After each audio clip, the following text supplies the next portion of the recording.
Welcome to the bird media. నేను మీ Pawan Krishnamurthy.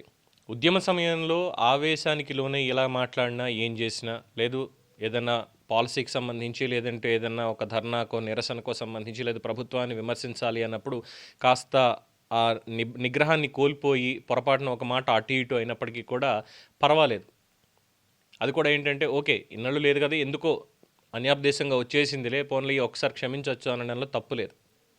But ఒక పద్ధతి గల వ్యక్తిగా, ప్రజల్లో మంచి పేరు తెచ్చుకున్నటువంటి వ్యక్తిగా, ఇన్ఫర్మేషన్ టెక్నాలజీ శాఖ మంత్రిగా పనిచేసి 10 ఏళ్ల పాటు మున్సిపల్ శాఖ మంత్రిగా పనిచేసి పార్టీకి వర్కింగ్ ప్రెసిడెంట్గా ఉంటూ రాజకీయాల్లో ముందుకు వెళ్ళాలి అనేటువంటి దగ్గర ఎంతోమంది స్నేహితులను సంపాదించుకున్నప్పటికీ కూడా తనదైనటువంటి ఆ ఫ్రస్ట్రేషన్ని వీటిని బయట పెట్టుకుంటూ ఉన్న పరువుని పేరుని కూడా పోగొట్టుకుంటున్నటువంటి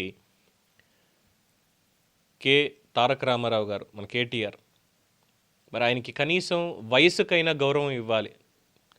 తనకంటే చిన్నవాళ్ళని ఒక మాట అన్నా పర్వాలేదు, తనకంటే పెద్దవాళ్ళలో ఏజ్ డిఫరెన్స్ అనేది కాస్త అయినా చూసుకుని, తన అన్న సమానులో లేదంటే ఇంకోటి చూసుకొని అయినా ఒక మాట అటు ఇటు అయినా మాట్లాడుకున్నారు అంటే అర్థం ఉంది. కానీ తన తండ్రి వయసు సమానానికి, తన తండ్రికి తగ్గ వయసుతో ఉన్న పెద్ద మనిషిని పట్టుకొని పార్టీ నుంచి వెళ్ళిపోయారా?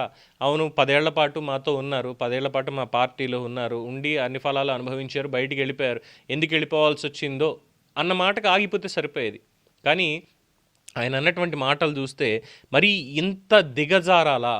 ఇదే మాట వేరే వాళ్ళు ఎవరన్నా కేసీఆర్ని అంటే కేటీఆర్ ఒప్పుకోగలుగుతారా అన్న అభిప్రాయం కలుగుతుంది.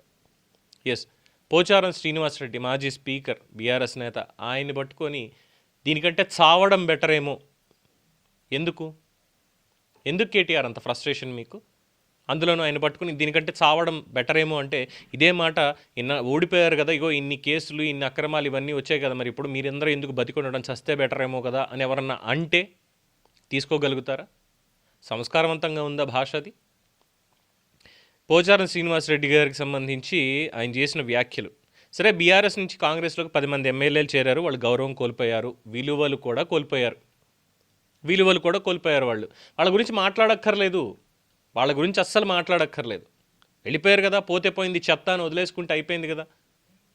చెత్త అంతా పోయింది, కేటీఆర్కి అస్త్రం దొరికింది, ఇగో రేవంత్ రెడ్డి మా వాళ్ళని కొనుగోలు చేసి తీసుకెళ్ళిపోయాడు అని ఇప్పుడు విమర్శించడానికి దొరికింది, దాన్ని అలాగే కంటిన్యూ చేస్తే అయిపోయేది కదా. సరే, వాళ్ళకి విలువ పోయింది. ఇక పోచారం శ్రీనివాసరెడ్డికి 75 ఏళ్ళు వచ్చాయి, కేసీఆర్ మంత్రి పదవి ఇచ్చాడు, స్పీకర్ పదవి ఇచ్చాడు, ఇంకేం కావాలని పార్టీ మారారు.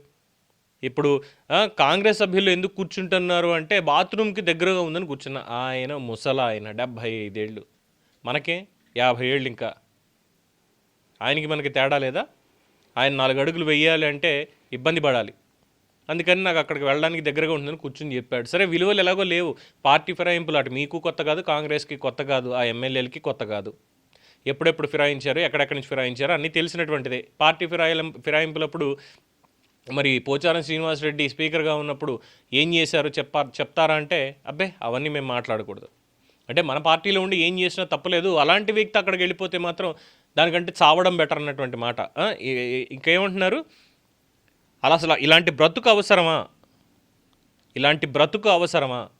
ఇది ఆయన ఉద్దేశించి చేసినటువంటి వ్యాఖ్య.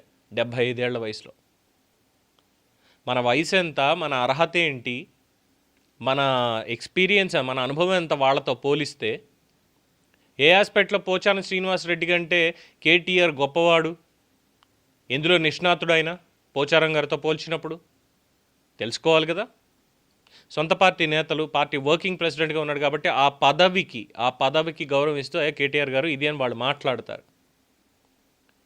వాళ్ళ వయసుకైనా గౌరవం ఇవ్వాలి కదా, నోటి దురద ఎందుకు చూపించుకోవడం? ఒక రాజకీయ నాయకుడిగా దిగజారిపోయేటువంటి మాటలు కేటీఆర్ ఈ సందర్భంగా మాట్లాడుతున్నారు.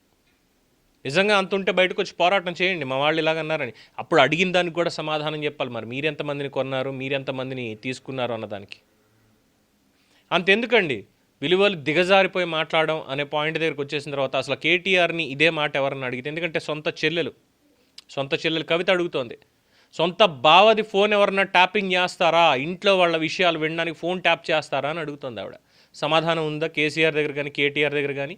ఇప్పుడు కవిత అదే మాట అంటే సొంత చెల్లెలు మొగుడు ఇద్దరు మాట్లాడుకుంటున్న మాటలు ఫోన్ కాల్స్ ట్యాప్ చేసి వింటున్నారు అంటే అంతకు మించిన దిగజారుడుతనం ఉందా అని కనుక ఆవిడ మాట్లాడితే సమాధానం చెప్తాడా కేటీఆర్ గారు?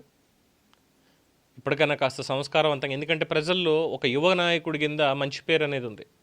అందువల్ల దాన్ని పరువు పోగొట్టుకునేదాకా తెచ్చుకొని అనవసరంగా పెద్దవాళ్ళ మీద, వయసులో పెద్దవాళ్ళ మీద, మేబీ ఆస్తిపాస్తుల్లోనో ఇతరత్ర వాటిల్లోనూ మనకంటే తక్కువ ఉండొచ్చు ఏమో, కానీ అనుభవంలోనూ మన వయసులోనూ మనకంటే పెద్దవాళ్ళని గౌరవించి మాట్లాడాలి. నోరుంది కదా అని ఎందుకయ్యా బతకడం, దీనికంటే చావడం మేలు, ఇలాంటి మాటలు మాట్లాడితే సంస్కారం అనిపించుకోదు. ఇదే చాలామంది చెప్పేది. ఏమంటారు? కేటీఆర్ మాటలు మీరు సమర్థిస్తారా? మీ అభిప్రాయాన్ని కామెంట్స్ రూపంలో తెలియజేయండి. చూస్తూనే ఉండండి, ఇది బర్డ్ మీడియా.